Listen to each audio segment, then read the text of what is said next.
Whoa, welcome into the Fantasy Football Forge. My name is Steve, and we are on to the Week 6 running back rankings. I'll probably put one of those little things that pops up on the screen for this, the wide receiver rankings. If you are looking at all of this on the screen and you're like, I don't know what that is, first of all, these are projections. This is an expected range, as it says up here. The rest of it should be self-explanatory. We're going to go through my rankings in this video. There's a lengthier explanation at the beginning of the wide receivers video, and that ended up being a longer video, so I want to make this running back video quicker if possible. So let's just jump right into recapping how I did in week 5 with my love'ems, my fade'ems, and my DFS picks, which are our DFS picks at the end of the episode. So last week, a pay-for-'em player and not cheap running back for $6,600 on DK. I thought that David Montgomery would be a good buy, and he finished as the running back 5. So I think that that was a success. And I said that if you wanted to go contrarian, maybe a player that a whole lot of people aren't going to be having on their DFS rosters, I thought Raheem Mostert at $6,200, $100 cheaper than what Devon A-Chain was at $6,300, might be a good route to go. That a lot of people would obviously be picking Devon A-Chain, and they weren't wrong by spending $100 for more for Devon, but you still got a running back 11 finish out of Raheem Mostert, so I think that that worked out just fine. Big tournament long shot guy here. I mentioned that McLaughlin will be popular and a good choice. If you know, assuming that Javonte Williams was out, he was, and that ended up being the case. But I said that if you really wanted to take a long shot here, that Justice Hill would be a good play, and he probably did not give you enough. He had a running back 21 performance, so not too bad. He got you value for what you paid for him, but yeah, it wasn't as big of a day probably as I would have been quite hoping for. And then for my fade'ems last week, I gave you Alvin Kamara and Javonte Williams. We know Javonte did not play, so he doesn't matter. But Alvin Kamara, I regretted all week. Not quite to the extent of when I regretted Mike Williams, but I was sitting there, I'm kind of like, what was my reasoning for picking Alvin Kamara? I don't think that Derek Carr's shoulder is going to be at full health, so of course he's going to continue to target Alvin. He finished as the running back 7, so yeah, I hope and I think that I gave the caveat that you were probably going to still be playing him.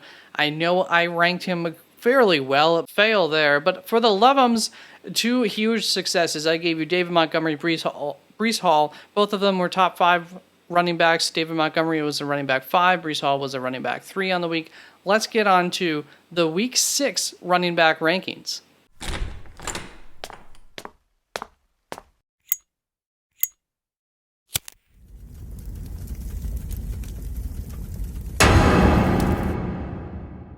I did not enjoy doing the running back rankings this week. I thought that the wide receivers were mostly easy to figure out, and so there will probably be a fair bit of moving around still in the rankings for my running backs leading up until Sunday. We will go through the top 29 running backs today on the website. You can find all 70 running backs that I have, plus running backs that I have projected, and all their rankings, once again, up on the website, www.thefforge.com, where you can find all of my rankings. You can also find ceilings and floors up there if you're looking for a ceiling play or a floor play for the week for any given reason.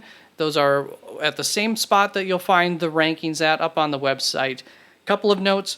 For the rankings, you will not find any Denver running backs in my top 29 in my top 3 tiers. I believe that Javonte will be back this week, and in that event, I think that backfield is an absolute mess, and I really just want to see for a week kind of how things shake out. And also, I'm not ranking Jahmyr Gibbs as of right now, or he probably would have been somewhere in the top 29, so that's why he's not there. Let's move on to my first tier of running backs. These are my must-starts. Austin Eckler, Christian McCaffrey, top 2, Bijan Robinson in at 3. There's not much to say about these guys. They are your must-starts for a reason. Shouldn't need to reason why you should have them in your lineups, but do have a couple of things to say on 2 of them. So at running back 4, I have Raheem Mostert, and I wanted to give him a love him this week because I do love him this week going up against Carolina. They're terrible against the run.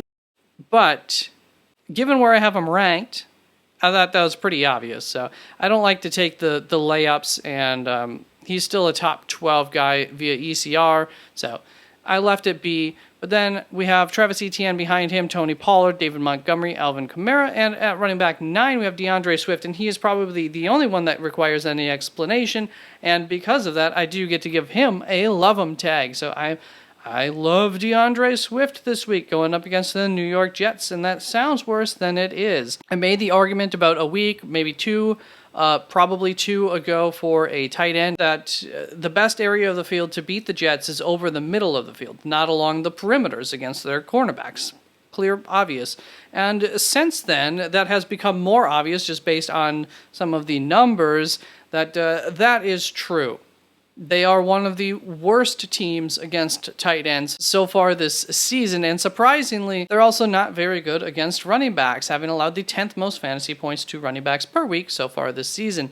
It just so happens that running backs also work a lot of the same areas of the field as tight ends, and it also just so happens that DeAndre Swift is a very good receiving running back. We take those factors together, and I'm super confident in starting Swift this week, and I think it's a perfect storm for an absolute boom game from Swift. In addition, via my equalized value system, he has been the number 7 running back per game this season in games that he has started, so that is excluding week 1. Let's get on to the second tier of guys. A little bit of a spoiler there. So we got, named this tier the good starts. Isaiah Pacheco is going up against Denver this week. I don't think anything more needs to be said. He's facing Denver. Look at the temperature gauge there. It is off the charts. It's boiling. He's ready to pop off himself. It's an excellent matchup. Moving on to Kyren Williams in at my running back 13 spot. And Kyren Williams, I'm concerned about him going forward in terms of being a bona fide running back 1 like he has performed throughout the first 4 weeks of the season, with this wide receiver core now being at full strength. That said, they are facing Arizona this week. It's a top 5 matchup for running backs. One way or another, he should be able to come through for you to have a solid day at the very least, and there's a chance he has another good day. Then James Cook comes in at my running back 14, and the Giants are also a top 5 running back matchup. It would be a shock if he had a bad week. Saquon Barkley's at my running back 15 this week. Saquon, if I said that incorrectly. If I knew that he'd be running at 100% health, it would be different. I would have him higher, but I expect him to be somewhat limited yet from his injury. Still recovering a little bit. Not necessarily limited in the fact that the team's going to limit the amount of work that he gets. That's possible, but that's not necessarily my biggest fear here. I do think that he gets a good amount of workload. I just don't expect him to be at 100% for that workload. And Buffalo has been a good matchup for running backs, so that is a good sign for Saquon Barkley and why I don't have him too low, despite some of my concerns about him really popping off and being efficient in this game. Running back 16, we have Joe Mixon, and nothing against Joe Mixon here with my ranking. I feel like I've said that before for him. He's always the guy I just push down for other guys. It just came down to his ceiling, so I feel comfortable playing Joe Mixon. And Alexander Madison in at my running back 17. It's a top 3 running back matchup in a good category there for him going up against the Chicago Bears. And outside of TJ Hawkinson and Kirk Cousins, he is the most veteran and most experienced offensive weapon that they have on the field regularly. There's a decent chance that he gets the rock a lot in this game. They could actually kind of lean on him going up against Chicago to try and keep that potent offense off of the field. And Derrick Henry is my running back 18 this week, and I felt like obviously I have to fade him since I have him so low. It just really comes down to, once again, in part, the ceiling, or the lack of a ceiling, so similar to Joe Mixon in that way, but as you can see from the expected range is even lower there. Baltimore is not the toughest matchup on the ground, but they're not, by any means, a good matchup. Then we have Breece Hall in at my running back 19. I really wanted to push him up a lot more this week. It was a love of mine last week, had him very well ranked, I believe, compared to ECR at least, and had he been peppered with targets a week ago, I would be more confident in ranking Breece Hall higher than he is being ranked right now. I think you should play him, but it'll probably be a rough week if the New York Jets don't get the ball into his hands through the air, as in if they're asking him to do a lot on the ground, Philadelphia is probably going to be able to limit him quite well. It's a tough defense to run against. So those were my good starts. Now we're moving into just startable territory. I don't necessarily feel too strongly about these guys. However, right off the top, Rachaad White, Ramondre Stevenson, Roschon Johnson. I low-key like these guys a lot this week. In fact, I wrote that before I chose my Love'ems, and I guess it's not so low-key for Ramondre Stevenson because I gave him a Love'em tag, and that is in small part because I'm wishing the best of luck that I can for him, because I will probably be starting him over Roschon Johnson given how I have them ranked, and it's a good matchup. Unfortunately, however, season long, the reason these guys are not good starts and they're just startable, it's because the production for guys like Rachaad White and Ramondre Stevenson just really hasn't been there. It's not enough to have a high amount of confidence in them. As far as Roschon Johnson goes, going up against Minnesota, I am expecting him to be available this weekend. I think he'll get over that concussion. He gets a little bit more time with that Thursday game, and last time I expected that to happen, it did happen this last weekend with somebody, but they had a Monday game, not a Sunday game from a Thursday, so that extra day could make a difference here, and not all concussions are the same. I was a little bit surprised that I didn't have to fudge the numbers here as far as his projections compared to, with Khalil Herbert out now, had to do a little bit of fudging. And I thought I would have to do more than I did, but at the end of the day, it wasn't as much as I expected. I am excited about him, but surprisingly, on average, Minnesota has allowed fewer fantasy points to running backs than the Baltimore Ravens, who I just said is a good rushing defense. So that's been the case. I don't love the matchup, and there's question marks, etc., but if he goes, I still like him as an RB2. When we look at Zach Moss all the way down to Amari DiMarcado at my running back 29. For this entire group, I just have questions, which are pushing them back in my rankings. Starting off with Zach Moss at running back 23, Jacksonville, their opponent, is the 6th worst running back matchup via fantasy points given up to running backs, and how much work will he be ceding to Jonathan Taylor this week compared to last week? It will be some amount of work. We know that already from the head coach in his press conference here on Wednesday. Brian Robinson at running back 24 is a fadeum for me. Atlanta is the 2nd worst matchup. He doesn't bring a whole lot of receiving work to the table. He's going to have to be really productive against a really good rushing defense. Then Dameon Pierce at running back 25, New Orleans, is the 4th worst matchup in the same category that I've been quoting. Jonathan Taylor up next here, and he's in line to get more work, but how much more work will he get? That is the question. Plus, Jacksonville is once again the 6th worst matchup in that same category. Then we have Jerome Ford in at running back 27, and I'm not going to trust this kid against San Francisco when they probably won't even be having Deshaun Watson out there. Then Miles Sanders, apparently he came away from this past weekend's game with something. He's done that pretty much all season long. I think he went into that game with something, so it's really not looking good for him at the moment. We'll see if he is even playing this weekend. If he is, I'll probably move him up a little ways depending upon if he's maybe for once not going into the weekend with something around those lines. Then Amari DiMarcado is my RB29, and I'm not afraid to start him. These are my startable players going up against the Rams. It doesn't really scare me.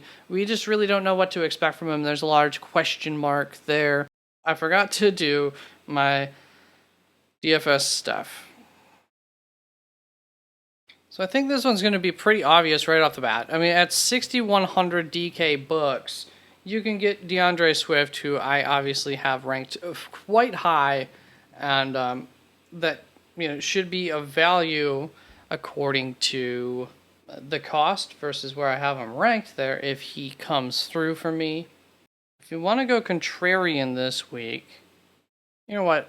We'll take a little bit of risk. We'll swing it back a few weeks, and I'm going to go with Tyler Algier for my contrarian play at 4,600 bucks. Going up against Washington, I think there's a decent chance that Atlanta could make Washington look bad again this week. And so, if that's the case, they could probably be because they take a lead and build upon that lead. And if that's the case, then I think we see another week where Tyler Algier gets a lot of work and could come through for him. So I'm going to go Tyler Algier for the contrarian play there. Probably not a lot of people would be playing him. In the event that Roshan Johnson is not going this weekend. Deonta Foreman would be a really good buy at 4,400. Yeah, 4,400 DK bucks. I think he would be a must enter into your lineup going up against Minnesota there. So that is it for my DFS lineup advice, and good luck this week. Please like, comment, subscribe if you're not subscribed. And tight ends, I did not do them yet. Oh, well, that makes it easy. Travis Kelce, you start if he's playing. Noah Fant, Noah Gray, I think, is a solid fill-in if you want one, just because it is such a good tight end matchup. And then so that leaves Denver, and they might. I would just not bother with their tight ends. So start Travis Kelce, don't start a Denver tight end. Thank you very much. Bye-bye.